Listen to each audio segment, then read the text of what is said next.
Good morning বন্ধুরা। এই বৃষ্টি ভেজা সকালে তোমাদের সবাইকে স্বাগত আমার এই ছোট্ট ব্লগে। আজকে সারা দিন ধরে দেখো বৃষ্টি হয়ে চলেছে, সূর্যের দেখা সকাল থেকেই মেলেনি। আর দেখো আমার আজকে বাগানে কি সুন্দর ছোট ছোট ফুল হয়েছে। এই নয়নতারা ফুলগুলো এত সুন্দর লাগে, আর গাছ ভর্তি করে প্রত্যেক দিন দেয়। আর দেখো প্রত্যেকটা নতুন নতুন গাছে কি সুন্দর ছোট ছোট করে আবার পাতা এসেছে। দেখতেও বেশ ভালো লাগে না? মিষ্টি মিষ্টি হাওয়ায় যখন গাছগুলো দোলে আর তাদের পাতার উপরে যখন বৃষ্টির জলগুলো পড়ে, দেখতে দারুণ লাগে বলো। এই সুন্দর দৃশ্যটা দেখতে দেখতে আজকের সকালটা স্টার্ট করলাম। আর দেখো বৃষ্টি হলে কি হবে, সবাই কিরকম ব্যস্ত। চলো আমিও লেগে পড়ি আমার নিজের কাজে। সকালবেলা উঠেই যেন আমি আমার ঘরদোরগুলো পরিষ্কার করে নিই। আর আমার ঘর সাজিয়ে রাখতে খুব ভালো লাগে। যেহেতু আমার একটা ছোট ছেলে আছে, সারাক্ষণ ঘর গোছাল করে। আমার মেয়ে খুব গোছানো জানো। আমার মেয়েকে কিছু বলতে হয় না, ও সব নিজের জায়গায় জায়গায় জিনিস রাখে। কিন্তু আমার ছেলে প্রচন্ড দুরন্ত, সব সময় খেলতে থাকে জানো। আর আজকে ওরা বায়না করলো যে আজ পরোটা, বেগুন ভাজা আর তখনই লেগে গেছি বেগুন ভাজা করতে। বেগুন ভাজাটা ভেজে নিয়েছি আর পাশাপাশি আটাটাও আমার মাখা হয়ে গেছে। আমি পরোটার ক্ষেত্রে না আটাটাই বেশি প্রেফার করি, ময়দা সেরকম একটা ইউজ করি না। বেগুন ভাজা ডান।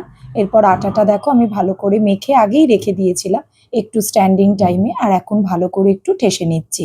তোমরাও যদি আটা বা ময়দা মেখে একটু স্ট্যান্ডিং টাইম দাও, দেখবে তোমাদের লুচি পরোটা খুব নরম হবে। এবার লেচিগুলো কেটে নিলাম। আর ছেলে মেয়েরা বলেছে আজ ত্রিকোণওয়ালা পরোটা খাবে, গোল খাবে না। তাই জন্য আমাকে আজকে ত্রিকোণওয়ালা পরোটাই বানাতে হচ্ছে। অনেকে জানো তো লেচিগুলো বেলে হচ্ছে ময়দা বা আটার গুঁড়ি দিয়ে, কিন্তু আমি আজকে তেল দিয়ে বেলছি। ময়দা আর আটার গুঁড়ি দিয়ে বেললে একটু হেলদি হয় ঠিকই, অতটা তেল লাগে না। কিন্তু আজকে আমি ভেবেছি তেল দিয়ে বেলে ভালো করে ভাজবো, কেন বলো তো? তাহলে পরোটাগুলো খুব মুচমুচে আর খেতে খুব ভালো হবে জানো। এবার চাটু বসিয়ে দিয়েছি আর ব্যাস, এবার পরোটাগুলো আস্তে আস্তে একে একে ভেজে নেবো। ভেজে নিয়ে তারপর ওদের তাড়াতাড়ি জলখাবারটা সার্ভ করে দেবো, কারণ আমার মেয়ে কলেজে বেরোবে। তার জন্য আমার তাড়াটাও খুব বেশি আছে। তাই জন্য ভাবছি কখন তাড়াতাড়ি করে ওদের একটু জলখাবারটা করে দেবো। আর জলখাবারটা এমন সময় জানো তো, আমরা তিনজনে একসাথে বসে জলখাবারটা খাই। আর আমার ছেলে জানো আশেপাশে ঘুরে বেড়াচ্ছে, ওর তো পরীক্ষা, এখন স্কুল ছুটি আছে। আর দেখো ভীষণ দুষ্টু, সারাক্ষণ বলছে পড়া তো করছেই না, সারাক্ষণ বলছে কখন তুমি খেতে দেবে। এই ব্যাপার ওর, সারাদিন বাড়িতে থাকলে না এই এক জ্বালা, সারাক্ষণ বল নিয়ে খেলা। একটু সুযোগ পেলেই যেই আমি উঠে পড়ছি রান্না বান্নার দিকে চলে আসছি, তখনই ও সেই বল নিয়ে খেলা শুরু করে দিচ্ছে। আর এই দেখো আমার তোমাদের সাথে কথা বলতে বলতে পরোটাগুলো সমস্ত ভাজা হয়ে গেছে। আর এই বৃষ্টির দিনে বলো একটু পরোটা হলে মন্দ হয় না বলো। তাই ভাবলাম আজকে পরোটাটাই করি।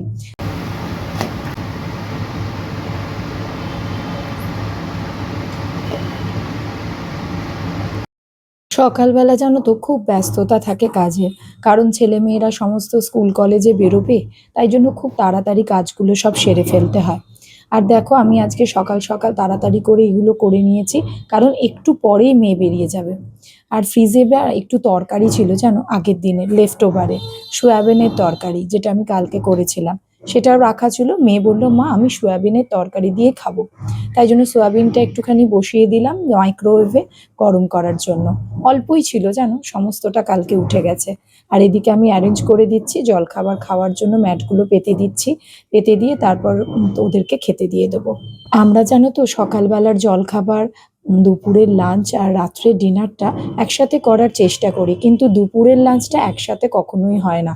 কারণ ওরা অনেক দেরিতে আসে, তার আগে আমি লাঞ্চটা করে নিই। কারণ আমি বেলা অবধি না না খেয়ে থাকতে পারি না। তার জন্য আমার হয়ে যায় লাঞ্চটা তাড়াতাড়ি, আর ওদের একটু দেরি করে হয়। কিন্তু ডিনার আর ব্রেকফাস্টটা একসাথেই করার চেষ্টা করি।